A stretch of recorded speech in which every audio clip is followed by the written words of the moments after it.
Class 7 অনুশীলনী 8 question number 1 তলৰ কোনটো আটাইতকৈ ডাঙৰ এই চাৰিটাৰ ভিতৰত কোনটো আটাইতকৈ ডাঙৰ হ'ব এটো উলিয়াব লাগিব 1 ৰ লগত 10 টো হৰণ কৰিলে কিমান হ'ব 0.1 হ'ব হৰণ কৰিলে তাৰপিছত এইটো 0 কেনসেল যাব এটো লগত হৰণ কৰিলে 0.01 হ'ব তাৰপিছত 9 ৰ লগত এইটো হৰণ কৰিলে 0.9 হ'ব ডি টো কিমান হ'ব এটো 0 দুইটা টকাৰ কাৰণে 1 দুইটাৰ লগত পইণ্টটো হ'ব এতিয়া ইয়াৰ কোনটো ডাঙৰ হ'ব সি টো আটাইতকৈ ডাঙৰ হ'ব এটো 0.9 টো আটাইতকৈ ডাঙৰ হ'ব কোৱেশ্যন নম্বৰ 2 তলৰ কোনটো আটাইতকৈ সৰু হ'ব 1 শতাংশ 20 হস্ত 10 শতাংশ 12 মাংস ইয়াৰ কোনটো আটাইতকৈ 1 শতাংশ মানে কি হ'ব এটো 0. ইয়াত কি হ'ব 0.1 হ'ব 20 হস্ত মানে ইয়াত কি হ'ব 0.02 হ'ব এটো মানে কি হ'ব এটো মানে 0.1 হ'ব তাৰপিছত b টো 12 শতাংশ মানে 1. ইয়াত কি হ'ব 1.2 হ'ব ইয়াৰ আটাইতকৈ সৰুটো কি হ'ব আটাইতকৈ সৰুটো এটো হ'ব এটো 0.01 হ'ব কুৱেশ্যন নম্বৰ 3 তলৰ কোনটো 9 ৰ দশক 9 একক 9 দশমাংশ আৰু 9 শতাংশৰ সমান হ'ব এটো হ'ব 9 দশক মানে কি হ'ব 9 দশক মানে 9 into 10 পূৰণ 9 আৰু 10 টো পূৰণ কৰিলে কিমান হ'ব 90 হ'ব 9 একক মানে কি হ'ব 9 into 1 এ পূৰণ কৰিলে কিমান হ'ব 9 হ'ব 9 দশমাংশ মানে 9/10 হ'ব হৰণ কৰিলে 0.9 হ'ব 9 শতাংশ মানে কি হ'ব 9 বাই তলত কি হ'ব 100 হ'ব এটোৰ লগত এটো হৰণ কৰিলে 0.9 হ'ব মুঠ যোগফল ইয়াত কি হ'ব মুঠ যোগফল equal to 90 plus 9 plus 0.9 plus 0.09 এই সবটো প্লাস কৰিলে কিমান হ'ব 99 ইয়াত কি হ'ব 9 হ'ব কোনটো উত্তৰ হ'ব বি টো উত্তৰ হয় এটো ইয়াৰ কোনটো উত্তৰ হ'ব বি টো উত্তৰ হ'ব কোৱেশ্যন নম্বৰ 4 তলৰ কোনটো 37 ৰ একক 5 দশমাংশ আৰু 10 শতাংশৰ সমান হ'ব এটো হ'ব 37 একক মানে 37 হ'ব তাৰপিছত 37 আৰু 1 পূৰণ কৰিলে 37 হ'ব 5 দশমাংশ মানে কি হ'ব 5/10 হ'ব হৰণ কৰিলে 0.5 হ'ব 10 শতাংশ মানে 10 বাই তলত কি হ'ব 100 হ'ব এটো 0 কেনসেল যাব 10 লগত 1 টো হৰণ কৰিলে 0.10 হ'ব এতেকে মুঠ যোগফলটো কিমান হ'ব মুঠ যোগফল ইকুৱেল টু কিমান হ'ব ইকুৱেল টু 37 প্লাস এটো 37 প্লাস 0.5 প্লাস ইয়াত 0.10 হ'ব প্লাস কৰিলে কিমান হ'ব 37.60 বা 37.6 হ'ব আমি পইণ্টৰ পাছত 0 টো দিলে হৈ যায় এটো হ'ব আনসাৰটো এতিয়া ইয়াৰ কোনটো উত্তৰ হ'ব 37.6 হ'ব 37.6 হ'ব আমি পইণ্টৰ পাছত 0 টো দিলে হৈ যায় তাৰপিছত কুৱেশ্যন নম্বৰ 5 তলৰ কোনটো 5 ৰ নিকটতম দশমিক হ'ব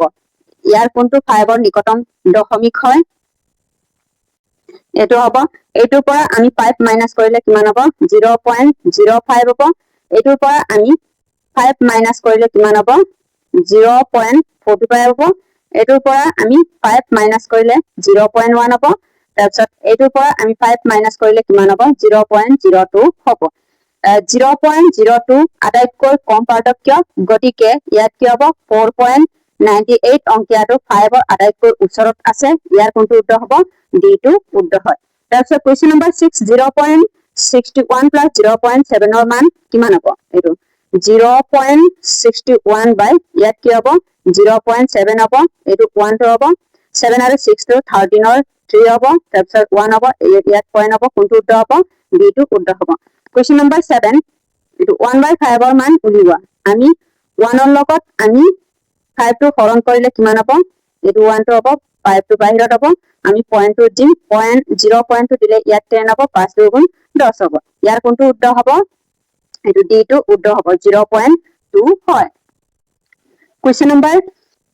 8 0.3 ভগ্নাংশ ৰূপটো কি হ'ব এটো আমি 0.3 ভগ্নাংশটোক আমি 3/10 হ'ব ইয়াৰ কোনটো উত্তৰ হ'ব সি টো উত্তৰ হ'ব কুৱেশ্যন নম্বৰ 9 45 ৰ 100 দশমিক ৰূপটো আমি 45 ক 100 ৰ লগত হৰণ কৰিলে কিমান হ'ব 0.45 হ'ব কাৰণ ইয়াত 0 দুইটা থকাৰ কাৰণে দুইটাৰ আগত পইণ্টটো হ'ব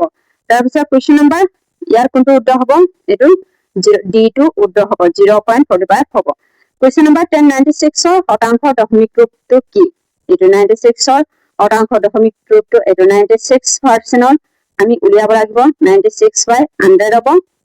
হৰণ কৰিলে কিমান হ'ব দুইটাৰ আগত পইণ্টটো হ'ব 0.96 হ'ব ইয়াৰ কোনটো উত্তৰ হ'ব এটো 0.96 হয় এটো উত্তৰ হ'ব কোৱেশ্চন নম্বৰ 11 উদ্ধ নে অশুদ্ধ চিনাক্ত কৰা এটো হ'ব 0.55 এটা অতাংশ আৰু অষ্টাংশ স্থানৰ অংশ বিশিষ্ট দশমিক সংখ্যাটো কি হ'ব এটো কি হয় উদ্ধ হ'ব কাৰণ ইয়াত অতাংশ আৰু অষ্টাংশ দুইটা স্থানতে কম আছে এটো দুইটা স্থানতে কম টকাৰ কাৰণে ইয়াত কি হ'ব উদ্ধ হ'ব কোৱেশ্চন নম্বৰ B2 7.69 অংকটো 7 আৰু 8 ৰ মাজত এটা দশমিক সংখ্যা যত দশমাংশৰ স্থানত 6 আৰু অতাংশৰ স্থানত 9 আছে ইয়াৰ কোনটো উত্তৰ হ'ব B2 এটো উত্তৰ হ'ব B2 উত্তৰ হয় কোৱেশ্চন নম্বৰ C 3.03 এটা দশমিক সংখ্যা যত দশমাংশ আৰু অতাংশ দুইটা স্থানত 3 আছে এটো কি হ'ব অশুদ্ধ হয় এটো অশুদ্ধ হ'ব কাৰণ দশমাংশ স্থানত 0 আছে এটো 3 নহয় এটো 0 আছে 3 নহয় তাৰপিছত কোৱেশ্চন নম্বৰ D 0.127 এটা দশমিক সংখ্যা যত দশমাংশ স্থানত 1 আৰু অষ্টাংশ স্থানত 7 আছে এটো কি হ'ব D2 উত্তৰ হয় এটো এক দশমাংশ স্থান আৰু অষ্টাংশ স্থানত 7 আছে কোৱেশ্চন নম্বৰ 8 প্ৰত্যেকটো দশমিক সংখ্যাৰ এটা বিন্দু হিচাপত উপস্থাপন কৰিব পাৰি ইয়াৰ কোনটো উত্তৰ হ'ব এটো E2 এটো উত্তৰ হ'ব কোৱেশ্চন নম্বৰ F তিনটা দশমিক স্থানত থকা এটা দশমিক সংখ্যা এটা ভগ্নাংশ হিচাপ লিখিব পাৰি যাৰ হৰ হৈছে 1000 হয় এটো একক দশক শতক হাজাৰ হ'ব 1000 হ'ব এটো কি হয় উত্তৰ হ'ব কোৱেশ্চন নম্বৰ 13 কালি বাকচবোৰৰ এটো গ্ৰেটাৰ দেন লেছ দেন বা অমানচিহ্নিত বহুৱা ইয়াৰ কোনটো উত্তৰ হ'ব 25.05 ইয়াৰ কোনটো ডাঙৰ হ'ব এটো C2 এটো ডাঙৰ হ'ব 25.52 ডাঙৰ হয় B2 ইয়াৰ কোনটো ডাঙৰ হ'ব 0.65 নে 0. এটো ডাঙৰ হ'ব 0.65 C2 ইয়াৰ কোনটো বেছি ডাঙৰ হ'ব ইয়াৰ এটো আৰু এটো প্লাস কৰিলে কিমান হ'ব এটো আৰু এটো ইয়াত কি হ'ব 0 ইয়াত পইণ্ট আছে ইয়াত 0. ইয়াত 3 হ'ব প্লাস কৰিলে কিমান হ'ব 3.33 হ'ব এটো কি হ'ব সমান হয় এটো সমান হ'ব কোৱেশ্চন নম্বৰ D 9. এটো ইয়াৰ কোনটো হ'ব কোনটো ডাঙৰ হ'ব এটো এই দুইটাটো প্লাস কৰিলে কিমান হ'ব এই দুইটাটো প্লাস কৰিলে ইয়াত 9.095 হ'ব তাৰপিছত এইটো পৰা এইটো মাইনাস কৰিলে কিমান হ'ব 9.096 হ'ব ইয়াৰ কোনটো বেছি ডাঙৰ হ'ব এটো ডাঙৰ হয় কোৱেশ্চন নম্বৰ E এইটোৰ পৰা এইটো মাইনাস কৰিলে কিমান হ'ব এইটোৰ পৰা এইটো মাইনাস কৰিলে 55.89 হ'ব তাৰপিছত ইয়াৰ কোনটো এতিয়া ডাঙৰ হ'ব এইটো ডাঙৰ হ'ব 55.89 টো ডাঙৰ হ'ব তাৰপিছত 25.83 পৰা আমি 0.38 মাইনাস কৰিলে কিমান হ'ব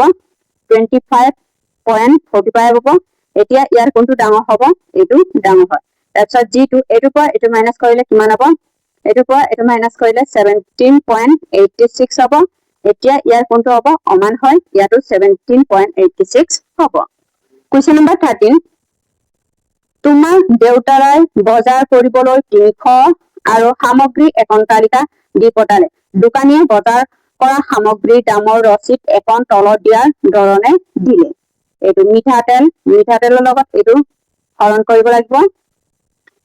এটো মিঠাতেল কিমান দিয়া আছে মিঠাতেল 300 মিলিলিটাৰ তাৰপিছত এটো দামটো 210 টকা আমি মিলিলিটাৰটোক আমি লিটাৰলৈ কনভাৰ্ট কৰিলে কিমান হ'ব মিলিলিটাৰটোক আমি কিলোলৈ কনভাৰ্ট কৰিলে কি হ'ব 1000 ৰে হৰণ কৰিব লাগিব তাৰপিছত এই দুইটা জিৰো কেনসেল যাব 10 ৰ লগত 3 টো হৰণ কৰিলে কিমান হ'ব 0.3 হ'ব তাৰপিছত 0.3 লগত এইটো 210 টো পূৰণ হ'ব এইটো 0.3 ইনটু 210 পূৰণ কৰিলে কিমান হ'ব 63.0 হ'ব তাৰপিছত চাউল 2 কিলোগ্ৰাম তাৰপিছত কিমান আছে 50 প্ৰতি কিলোত কিমান হ'ব 50 টকা হ'ব এতিয়া ইয়াত কি হ'ব 2 ইনটু 50 পূৰণ কৰিলে কিমান হ'ব 100 টকা হ'ব এটো আন্ডাৰ হ'ব 250 গ্ৰাম তাৰপিছত দামটো 51 হ'ব 250 গ্ৰাম চেনিটো 250 গ্ৰাম হ'ব আমি 250 টো আমি 1000 ৰে হৰণ কৰিব লাগিব এইটো 0 আৰু এইটো 0 কেনসেল যাব তাৰপিছত এইটো কিমান হ'ব 1000 25 টোক 1000 ৰে 100 ৰে হৰণ কৰিলে কিমান হ'ব এইটো দুইটাৰ আগত পইণ্ট হ'ব ইয়াত 0.25 হ'ব এতিয়া 0.25 ইনটু 51 এ পূৰণ হ'ব পূৰণ কৰিলে কিমান হ'ব ইয়াত 12 পইণ্ট ইয়াত কি হ'ব 75 হ'ব এইটো 12.75 হ'ব তাৰপিছত 500 গ্ৰাম পিয়াজ হ'ব দামটো 35 টকা হ'ব 500 গ্ৰামৰ ইয়াত গ্ৰামটোক আমি কিলোলৈ কনভাৰ্ট কৰিব লাগিব এইটো 1000 ৰে হৰণ কৰিব লাগিব এই দুইটা 0 কেনসেল যাব 5 টোক 10 লগত হৰণ কৰিলে 0.5 হ'ব আমি 0.5 ইনটু 35 টো পূৰণ হ'ব পূৰণ কৰিলে কিমান হ'ব ইয়াত 17.5 হ'ব এইটোৱে হ'ব এনসাৰটো উত্তৰটো 10 টকা 28 সামগ্ৰীৰ মুঠ দামটো কি হ'ব ইয়াত 47.5 প্লাস 63.0 প্লাস 100 হ'ব প্লাস 12.75 প্লাস ইয়াত 17 পইণ্ট ইয়াত কি হ'ব 57 হ'ব এই সবটো প্লাস কৰিলে কিমান হ'ব 240.82 হ'ব মুঠ দামটো এইটো হ'ব কোৱেশ্চন নম্বৰ বি বজাৰ কৰাৰ পিছত তুমি তোমাৰ দেউতাক কিমান টকা ঘূৰাই দিব নিৰ্ণয় কৰা মুঠ বজাৰলৈ নিয়াটো কিমান আছিলে 300 টকা আছিলে 300 ৰ পৰা আমি 240.82 মাইনাস কৰিলে কিমান হ'ব 59 পইণ্ট ইয়াত কি হ'ব 18 হ'ব কুৱেশ্চন নম্বৰ 14 তলত তালিকা এপেকেট বিস্কুটৰ পুষ্টিৰ তথ্য দেখুওৱা হ'ল এইটো হ'ব পুষ্টিৰ তথ্য প্ৰত্যেক বিস্কুটৰ প্ৰতি 100 গ্ৰাম হ'ব এইটো প্ৰতিটো 100 গ্ৰামতে আছে তালিকাখনত লক্ষ্য কৰি তলৰ প্ৰশ্নবোৰ উত্তৰ দিয়া প্ৰত্যেক বিস্কুটৰ মুঠ পুষ্টিৰ পৰিমাণ গ্ৰামত নিৰ্ণয় কৰা শক্তিৰ লগত জড়িত পুষ্টিক বাদ দিয়া এইটো আমি কেনেকৈ অতি সহজে কৰিম চাওঁ হা কুৱেশ্চন নম্বৰ 14 প্ৰত্যেক বিস্কুটত থকা পুষ্টিৰ সমুখৰ পৰিমাণ যোগ কৰিব লাগে ইয়াত কি হ'ব প্ৰটিনটো কিমান দিয়া আছে প্ৰটিনটো 6.63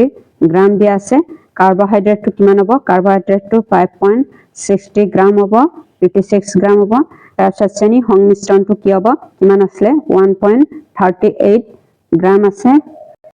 এইটো হ'ব সংপিত্ত ফেটি এসিডটো কিমান আছে 0.87 গ্ৰাম আছে তাৰপিছত চৰ্বিটো কিমান দিয়া আছে চৰ্বিটো 1.73 গ্ৰাম হ'ব কোলেষ্ট্ৰলটো কিমান দিয়া আছে 0.00 গ্ৰাম হ'ব তাৰপিছত কাইডৰ হাৰটো কিমান দিয়া আছে 0.50 গ্ৰাম হ'ব এতিয়া আমি 0 মুঠ যোগফলটো 0.63 প্লাস 5. ইয়াত 56 প্লাস ইয়াত কি হ'ব 1.38 প্লাস 0.87 প্লাস ইয়াত কি হ'ব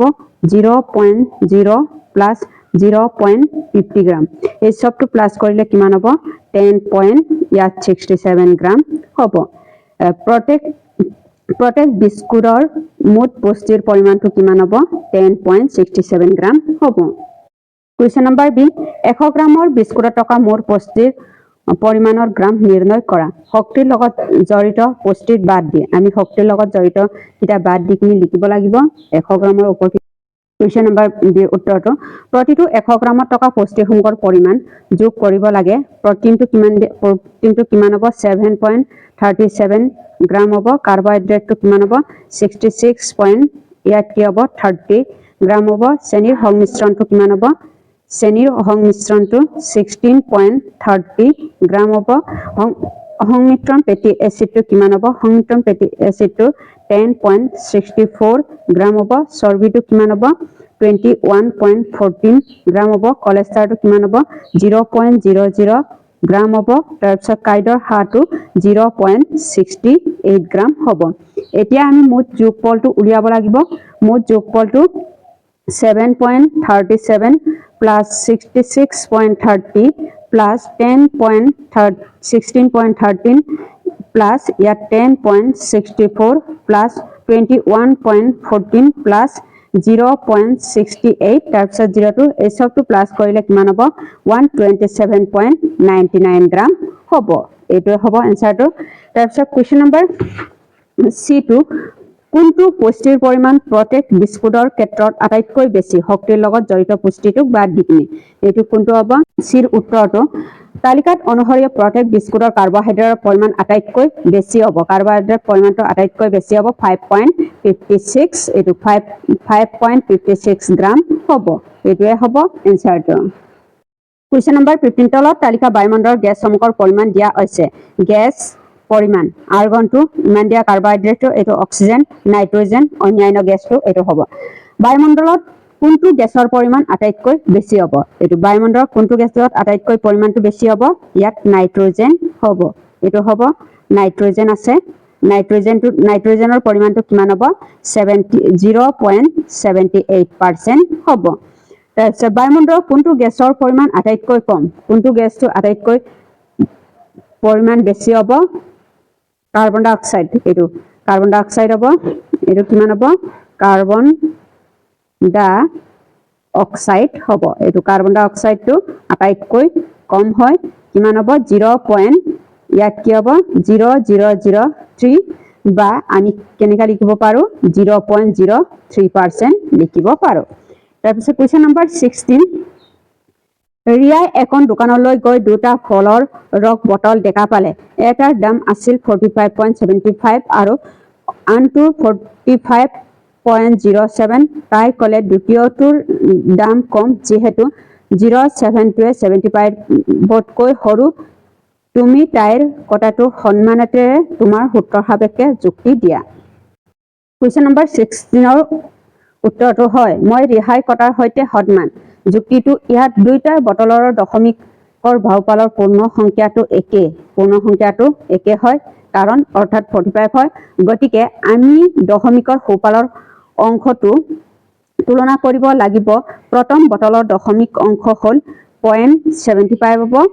আৰু দ্বিতীয় বটলৰ দশমিক অংশটো 0.07 হ'ব যেহেতু 0.07 less than 0.75 গতিকে দ্বিতীয় বটলটোৰ দাম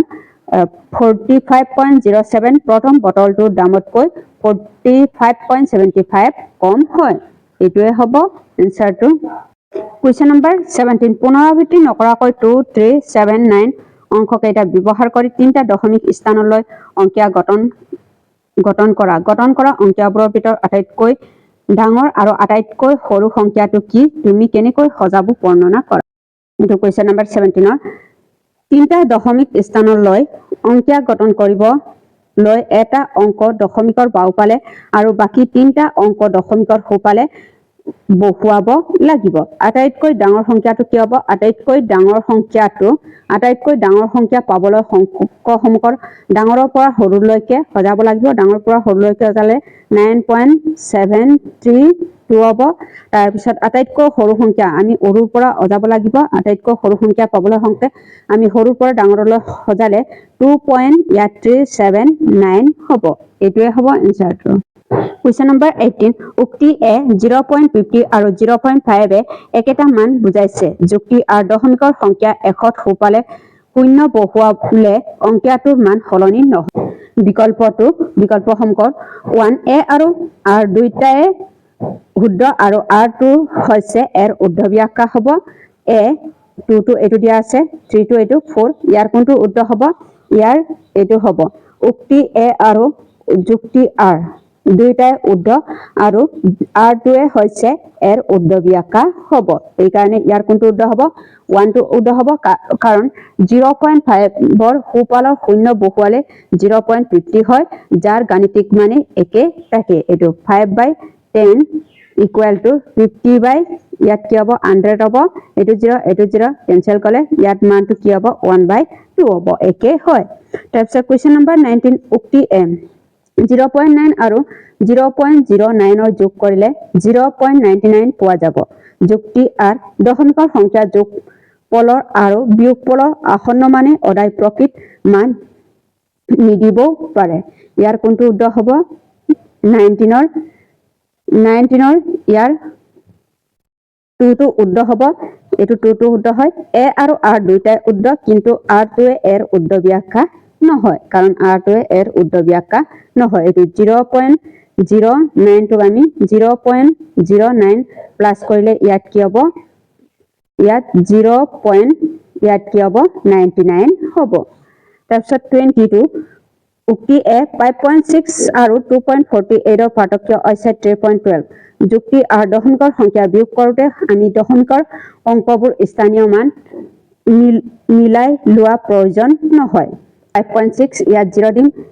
এইটো ডাঙৰ হৈ আছে এই কাৰণে 10 ৰ পৰা ইয়াত কি হলে 2 হ'ব তাৰ পিছত ইয়াত 5 থাকিব 5 ৰ পৰা ইয়াত 1 হ'ব তাৰ পিছত ইয়াত কি হ'ব 3.12 হয় এই কাৰণে ইয়াৰ উদ্ধটো কি হ'ব ইয়াৰ উদ্ধটো 3 হ'ব এটোৱে উদ্ধ কিন্তু r2 এ অশুদ্ধ হ'ব এটো উদ্ধ হ'ব r2 অশুদ্ধ হ'ব এটোৱে হ'ব অনুশীলনী 8 ৰ প্ৰশ্ন উত্তৰটো